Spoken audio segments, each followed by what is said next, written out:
Hai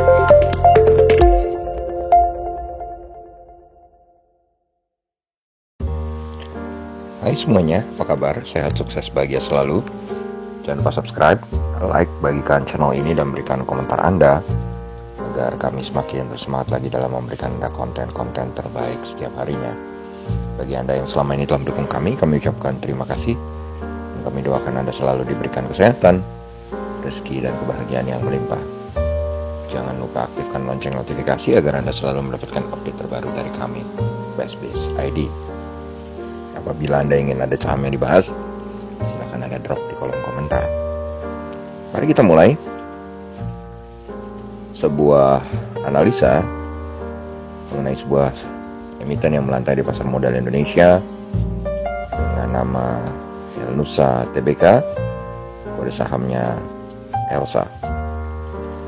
Dan analisa ini dibuat bukanlah untuk mengajak Anda membeli ataupun menjual ELSA. Ini murni untuk menambah kasarah kita tentang emiten yang melantai di pasar modal Indonesia. Dan alasan kami memilih ELSA kali ini adalah karena rally-nya harga minyak dunia belakangan terakhir yang menimbulkan optimisme bahwa harga oil akan semakin membaik. Dan kebetulan ELSA adalah salah satu perusahaan yang sering dikait-kaitkan dengan naiknya harga oil atau harga minyak. Jadi mari kita lihat saham ELSA ini. Saham ELSA sendiri hari ini ditutup melemah 6 poin atau 1,51% ke 392 dengan total transaksi 58,77 miliar. Jadi saham ELSA cukup liquid, cukup banyak tradernya atau investornya yang bermain di saham ELSA. Kemudian price earning ratio-nya adalah 11,47. Kalau kita melihat dari price earning ratio-nya, saham ELSA ini sudah cukup murah atau sudah cukup sedang, dan itu akan kita bahas di bagian fundamentalnya nanti. Sedangkan market capital dari saham ELSA adalah 2,86 triliun. Kemudian kalau kita lihat secara bulanan, harga terendah ELSA adalah 334 dengan harga tertingginya adalah 452. Sehingga saham ELSA saat ini berada di mid channel atau di area pertengahan dari harga bulanannya. Kemudian kalau kita lihat harga terendah ELSA di masa krisis COVID kemarin adalah 124 dengan harga tertingginya adalah 525, sedangkan harga tertinggi ELSA dalam 3 tahun terakhir adalah 620. Investor asing tampak melakukan penjualan atau net foreign sale di saham ELSA sebesar 153,54 juta rupiah di hari Jumat ini. Kemudian selama 1 bulan terakhir, investor asing melakukan penjualan bersih atau net foreign sale di ELSA sebesar 55,69 miliar. Dan selama setahun terakhir, investor asing tampak melakukan net foreign sale sebesar 111,71 miliar rupiah.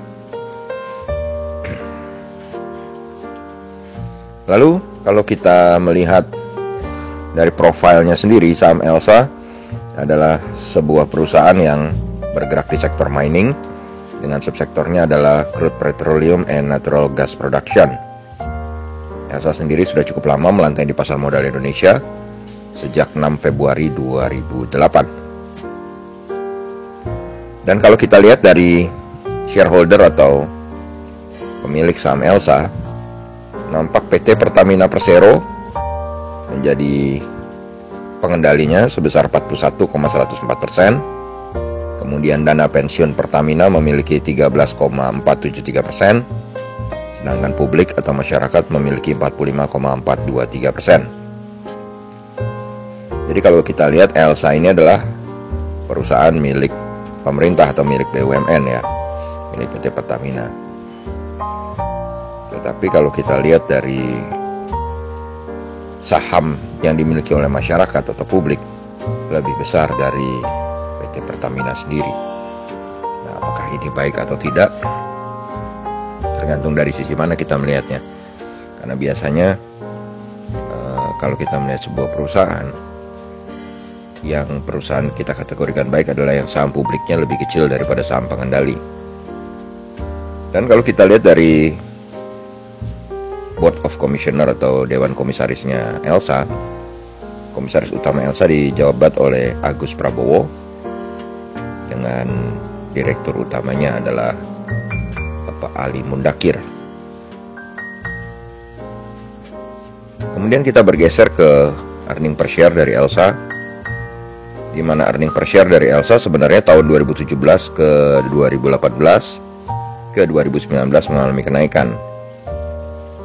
Lalu di tahun 2020 Elsa mengalami penurunan kinerja yang kemungkinan disebabkan oleh adanya pandemi COVID-19.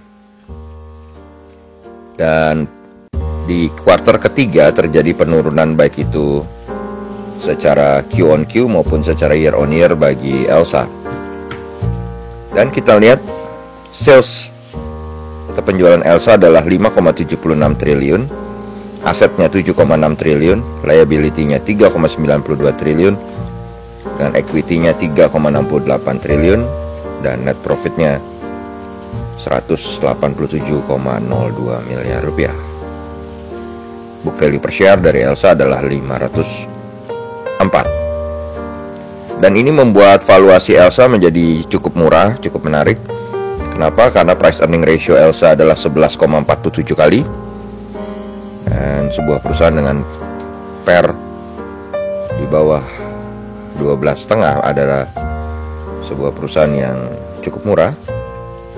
Kemudian price book value ratio-nya adalah 0,78 kali, jadi di bawah 1. Jadi secara valuasi Elsa adalah perusahaan yang cukup baik. Kemudian kalau kita lihat secara profitability-nya, net profit margin Elsa ini cukup kecil ya, hanya 3,25%. Sedangkan ROE-nya, return on equity-nya adalah 6,77%. Jadi baik net profit margin maupun return on equity-nya sama-sama di bawah 10% atau di bawah double digit. Jadi secara profitability Elsa bisa kita anggap kurang baik. Dan kalau kita lihat debt equity ratio-nya atau rasio utangnya adalah sebesar 106,48%. Dan ini menurut kami masih kurang baik. Kenapa? Karena rasio utangnya sudah di atas 100%. Jadi kalau kita lihat Elsa secara fundamental memang secara valuasi bisa kita kategorikan murah. Secara profitabilitas atau laba kurang baik, ya mungkin disebabkan karena COVID-19 juga. Dan secara hutang, rasio utangnya kurang begitu baik ya untuk saham Elsa ini. Dan lanjut kita mencoba melihat bagaimana Elsa dari sisi teknikalnya. Dan sebelum kita melihat sisi teknikalnya, Elsa juga bisa kami informasikan selalu membagikan dividen secara rutin sejak tahun 2016 sampai tahun 2020. Walaupun di tahun 2020 terdapat pandemi COVID-19, tapi Elsa masih tetap membagikan dividen. Dan ini sebuah pertanda baik bahwa di kala pandemi pun, di kala krisis, Elsa masih membagikan dividen. Dari sisi teknikal, kalau kita lihat baik secara primary trend maupun secondary trend, Elsa sedang mengalami uptrend karena candle bergerak di area atas dari garis moving average 200 dan garis moving average 20. Dari volume perdagangan terlihat terjadinya penurunan transaksi yang menandakan bahwa tren sudah mulai melemah. Kalau kita lihat indikator MACD sudah menunjukkan bahwa garis percentage D dan percentage K sudah bersentuhan dan belum membentuk sebuah pola golden cross. Jadi masih harus wait and see dulu bagi kita untuk melakukan posisi buy. Sedangkan kalau kita melihat indikator stokastik, saat ini harga sedang berada di fase netral. Dari aktivitas top 5 broker selama sepekan dapat kita lihat bahwa top broker sedang melakukan big distribution, top 3 broker sedang melakukan small distribution, sedangkan top 5 broker sedang melakukan normal distribution. Bagi kami, saham Elsa memiliki support pertama di harga 350 dan support keduanya di 330 dengan resistennya. Resisten pertama di 416 dan resisten kedua di 455. Risk reward ratio bagi saham ELSA saat ini adalah risk 15,82%, sedangkan rewardnya lebih besar 16,07%. Dari volume profile, saham ELSA saat ini bergerak di atas volume profile terpanjang yang berada di kisaran harga 384. Jadi volume transaksi terbanyak untuk saham ELSA selama setahun terakhir ada di kisaran harga 384, dan harga ELSA sekarang sudah di atas rata-rata transaksi terbanyak. Demikianlah yang bisa kami sampaikan untuk saham ELSA. Semoga bermanfaat, tetap sehat, tetap semangat, maju terus dalam mencapai profit maksimal di pasar modal Indonesia, dan jangan lupa untuk selalu berusaha berbahagia. Nantikan terus berbagai insight dan informasi menarik lainnya dari kami, Best Biz ID. Sampai jumpa, Biz ID. Sampai jumpa.